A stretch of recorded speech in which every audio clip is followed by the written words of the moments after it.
Something like that's going to happen. 1, 2, 3, 4, 5. 1. Coming from special ed, this activity is really good for me. I like to use the example of like when you're trying to assemble something together. I'm horrible at that. My husband can do it in a minute. And as adults, if there's something we're weak at, we can pay somebody to do it, or we can give it to somebody else to do. We don't have to deal with it if it's too frustrating. And for students, they can't. They have to sit there and do it day after day, year after year. And they don't know how to say, I don't know how to do this, because they've been taught that makes you look stupid or that makes you look dumb. So I spend a lot of time trying to teach them how to advocate for themselves. You know, your teachers are getting paid regardless of whether they teach you or not. So why don't you make them earn it? Make me earn it by showing you the way you need me to get there. Okay. There's nothing wrong with you not knowing, but there is something wrong with me trying to show you won't let me. Okay. So it was a good activity for me because I'm trying to find something to take back to my staff to try to generate teachers to kind of try to understand it's not that they cannot, but they just don't fit in everybody's boxes. And for a teacher to come out of their box, that's uncomfortable, and then we go back to the cycle of as an adult, well, I don't want to do that, and I don't really have to do that. And so we go back into the same thing. Okay. 2. Now, I want to tell you, we share everything that we have. The one thing I will tell you is not to take this and do it with your staff right away. If you will notice, it is not on our agenda. It was only after yesterday when Franklin and I went back and we talked about the relationship that we thought we had established with you guys, and we really felt, you know, like a kindredness, that we felt we could do this. And so there have been some folks who've gone back and done this, like, okay, we're going to play this game and show you how it is, and it has done more damage than good. So if your staff isn't ready, please do not do this, okay? Because they will accuse you of things like, you betrayed us, you tricked us, you gave us all different rules. Well, if I would have known, and then they missed the whole point, that there are different rules. So you want to make sure the staff is ready for it, okay?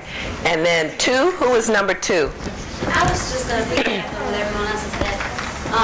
I kind of felt like when we were playing the game, like I was just that passive child in the classroom who kind of just goes with the flow and tries to, well, I guess I'll do it, and maybe I'll learn something. Well, I think, well, I'll learn something even though I don't get it, but I'm just going to keep on going along, and maybe somebody will help me, and that's exactly what happened, because every time I put out the card, I didn't know what was what, and they would say, so okay.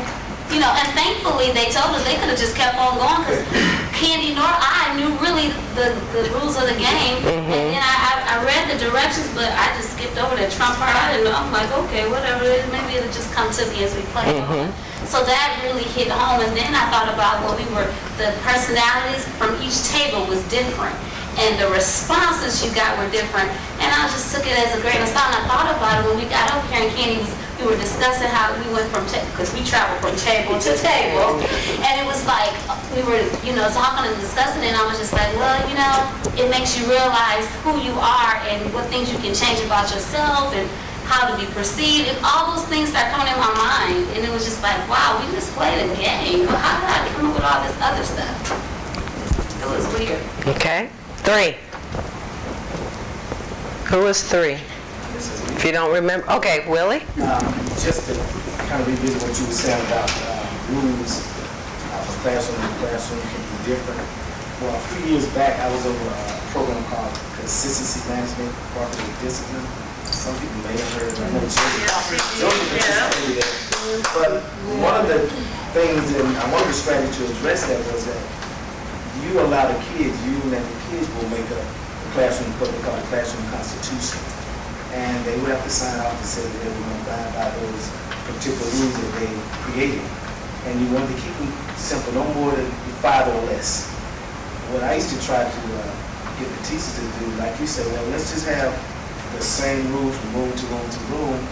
They have a predictable environment that they're going to kind of, they would quickly learn what are the rules and they're able to go and abide by. So I thought that was interesting when you were saying there are different rules in each class, and that is the case.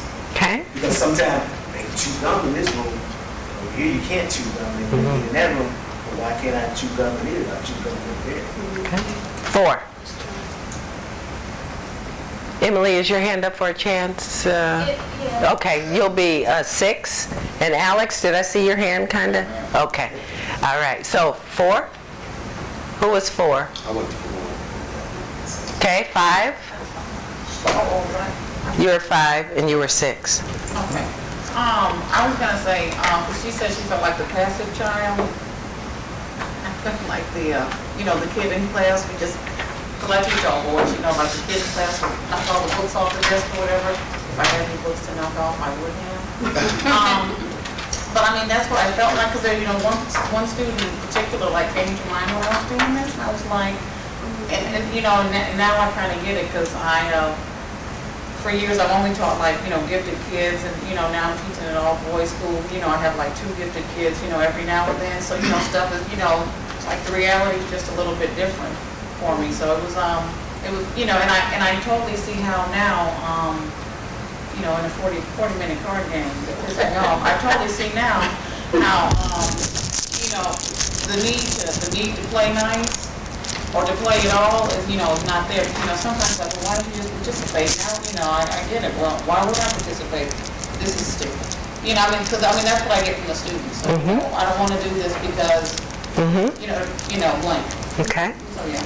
Yes. The vocabulary component, which I didn't even think of till we were. I don't want to do this because, blank. Okay. So, yeah.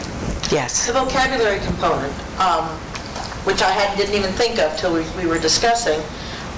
When I think about how much of what we are required to teach the children, which is testable material, is identification of terms. And we've all discussed, vocabulary in the content area. And you're throwing this at kids who have different backgrounds, different vocabulary. We're not even talking about different languages. But yet we keep throwing this on them in terms of vocabulary that's required. And I think of in my area, I teach language arts, but once I throw a P word at them, even if I do a song and I do a picture and we have a P, let's say, a punctuation. Well, we've got plurals, we've got, everything begins with a P, and my students will come up and respond to something that begins with a P.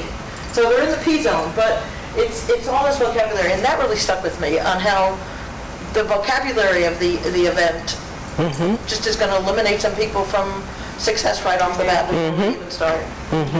Okay. If I could just add And then to that, Emily's next. the vocabulary is a representation of the world. Okay, so words are removed from, like maybe 5 or 6 degrees removed from the actual person. So by the time you speak a word, it has gone through so many parts of your being that by the time it shows up out of your mouth, it's about 5 or 6 steps removed from who you really are. So in order to say something, like when you get to the emotion of where you are, you're at the cellular level of who you are. That's why we kept saying, how do you feel? Okay? How do you feel? And some of you wanted to just go on about, well, it was this, and when she did that, how do you feel? Because we're trying to get to the cellular level. Right.